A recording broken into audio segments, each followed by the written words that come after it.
Okay, good afternoon, everyone. My name is Jisun Park, and I'm a PhD student in the Department of Mathematical Sciences of Seoul National University.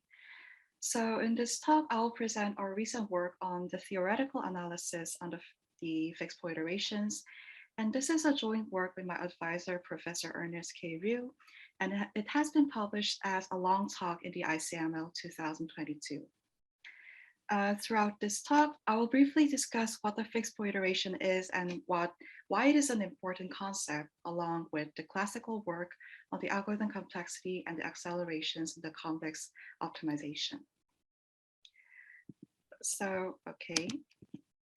More specifically, in the first two parts, I want to talk about the notion of the fixed point iterations and the classical analyses on the convex optimization algorithms on the classical algorithms, and these will be followed by the last two parts, that the main contribution of our recent work regarding the optimal fixed point iteration. Okay, so what is a fixed point iteration? So fixed point iteration is a simple scheme that is described in the below in the slide that solves the fixed point problem, which is described above the fixed point iteration. And this is the objective or the goal of fixed point problem is to find the fixed point of the operator T. And this operator T can be anything, but with a simple assumption such as T being a contractive or averaged operator. And these assumptions are somewhat important because with these assumptions, fixed point iteration will eventually converge to the solution or the fixed point of an operator T. And to clarify, the T is said to be an alpha contractive operator if the distance between the 2 points X and Y are decreased by a factor of alpha, which is less than 1, after applying the operator T. And when the alpha is exactly 1, we say that T is a non-expansive operator. Sorry. And we say that T is an average operator if it is a convex combination between the identity operator and some non-expansive operator. Okay, so there are a number of applications. There are various applications in the convex optimization that falls into the regime or the range of the fixed point problems and fixed point iterations. And these include image reconstruction, distributed optimization, or the machine learning, and so on. However, in this talk, for the sake of simplicity, I will only mention the example of the gradient descent. So in the convex minimization problem, where the objective is to minimize the function f, which is convex, finding the minimizer of the function f is equivalent to finding the stationary point where the gradient becomes 0, as the second line suggests. And simple modification of this problem will lead to another fixed point problem where the operator T is defined as the identity minus the step size alpha times the gradient f. And since this is a fixed point problem, it can be solved using the fixed point iteration, xk plus 1 equals the txk. So the fixed point iteration is basically repeatedly applying the operator T on starting from the very first iterate x0. And since the operator T was defined as the identity minus alpha times grad f, this is actually turns out to be the gradient descent with the step size alpha. So it is very well known in the theory when the function were to be minimized is a convex function that has the L Lifshitz gradient, then step size alpha, if it ranges from 0 and 2 over L, it will lead to the convergence of the iterate xk to the minimizer x star. And actually, if we understand this gradient descent as a fixed point iteration, because we already have been doing such thing, the convergence of this fixed point iteration easily comes from the fact that the operator T is an averaged operator.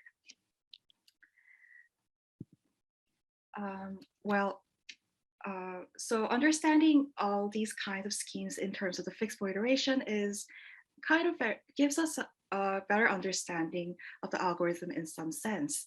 But if we go back to the convergence analysis of the gradient descent, we know that this gradient descent has the convergence of the iterates that will eventually converge to the solution. However, we do not know whether this will converge fast or slow. And this is kind of an important factor because we want the algorithm to yield a solution in a very short time. So we don't know whether this will take millions of iterations or so.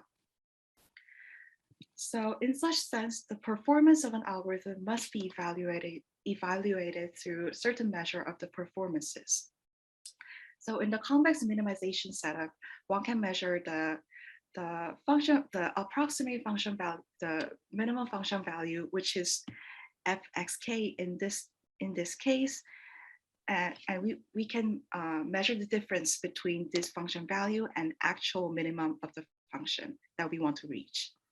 Or maybe we want to find the stationary point of the function f, then we can measure the norm of the gradient of the function f. And this kind of analysis is often referred to as the worst case convergence analysis because we are considering we're considering the upper bound to all possible choices of function f, therefore covering every possible cases of function, including the worst behaving function f. Okay, now let's return to the gradient descent. And if we set the step size alpha to be the exact number 1 over L, where the L is the Lipschitz parameter to the gradient of f, then the function value suboptimality, which is described on the next line, is bounded by L times the distance between initial point and the solution over the 2n, where the large n refers to the iteration number. So the quantity on the left-hand side will diminish to 0 in the order of 1 over n. And this is quite a nice result, but it is also a slow convergence. So the natural question that arises here would be, can we do it more faster? And the answer is, we can't do it more faster.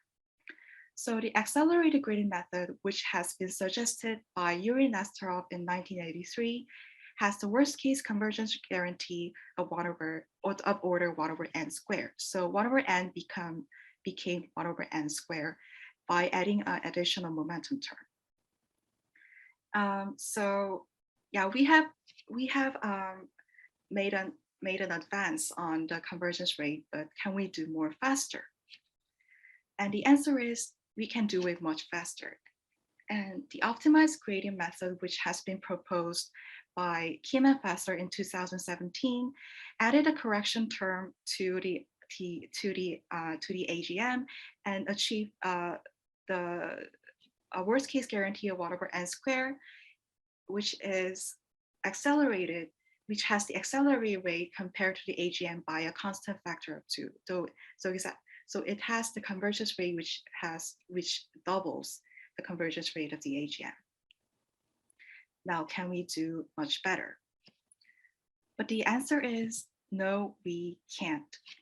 So we were measuring the upper bound to the function value suboptimality, which was the difference between the function value evaluated at the iterate n and the actual minimum of the function value. But this quantity cannot be much smaller because it is actually lower bounded by some quantity, which is the right-hand side here. And this quantity is actually equal to the convergence rate of the optimized gradient method, or OGM, which we had mentioned in the earlier slide. And this lower bound is valid for every choice of iterates or every possible choice of algorithm satisfying this kind of assumption on the last line of the slide. And this is often called a span assumption. And this span assumption covers a general broad range of algorithms, including the gradient descent or the gradient descent type methods, or the gradient descent with the line search, et cetera, et cetera.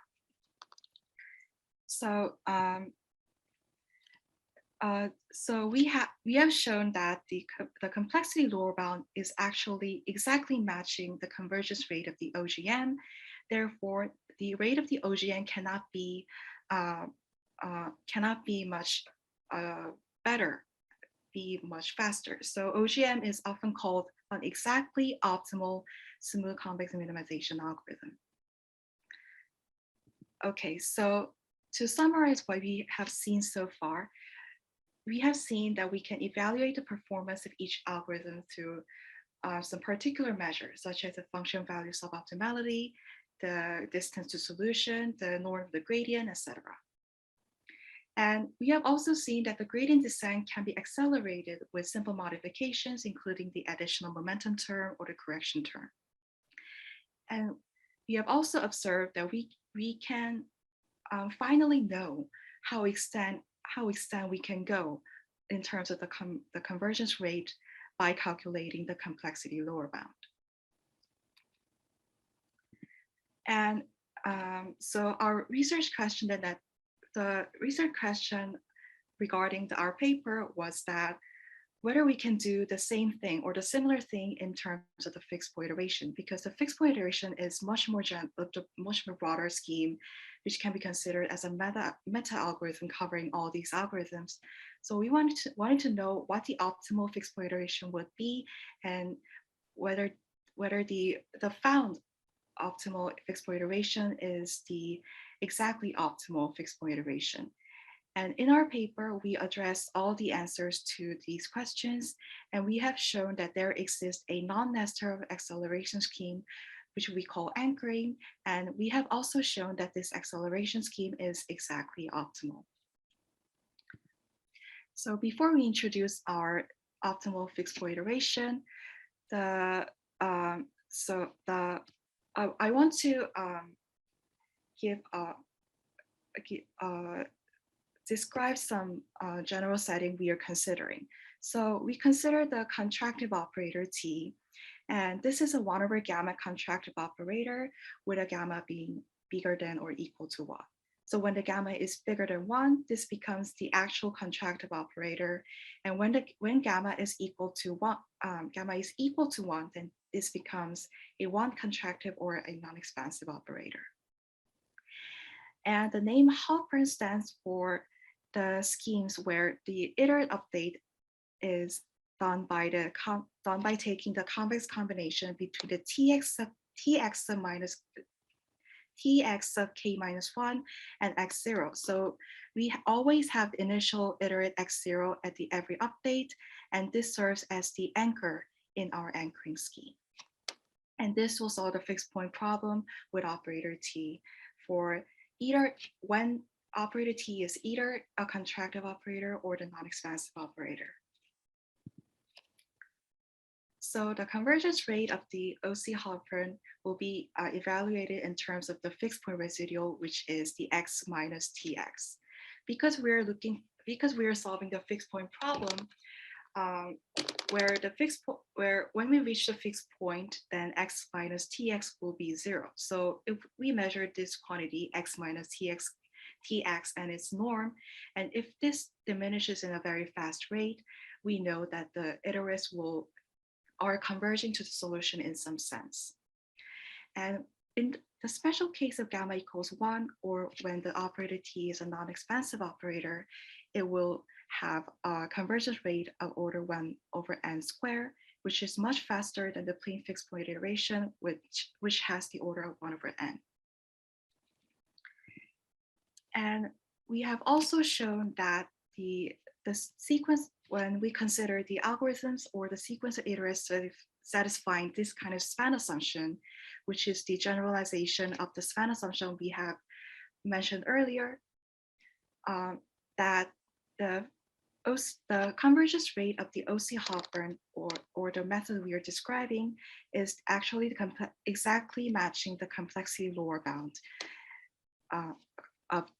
of such fixed point iterations. So when the underlying space has a sufficiently large dimension, we can show that the fixed point residual, the square norm of the fixed point residual is lower bounded by the exact convergence rate of the OC Halpern. Therefore, the OC Halpern has the fastest rate among the fixed point iteration. So for those of you who are interested in, the proof is done by discovering the specific operator T whose performance is always bad, which means that for any iterate satisfying the span assumption, this quantity will be lower bounded by the convergence rate of the OC Halpern. And, and lastly, we have also done the experiment to show the practical value or the practical benefit of using the OC Halpern. So one example is a CT image reconstruction, and the picture on the very left is showing the result of the reconstructed image after 100 iterations of applying the plane fixed point iteration, or the PDHG in this case. And if we combine the Halpern or the OC Halpern scheme, that we have a much cleaner image. And if we combine the OC Halpern scheme for any other practical problems, we see in the red line that the fixed point residual will diminish in a much faster rate. Okay, so this is all I have. Thank you for listening. And if you have any questions, just feel free to ask me. Thank you.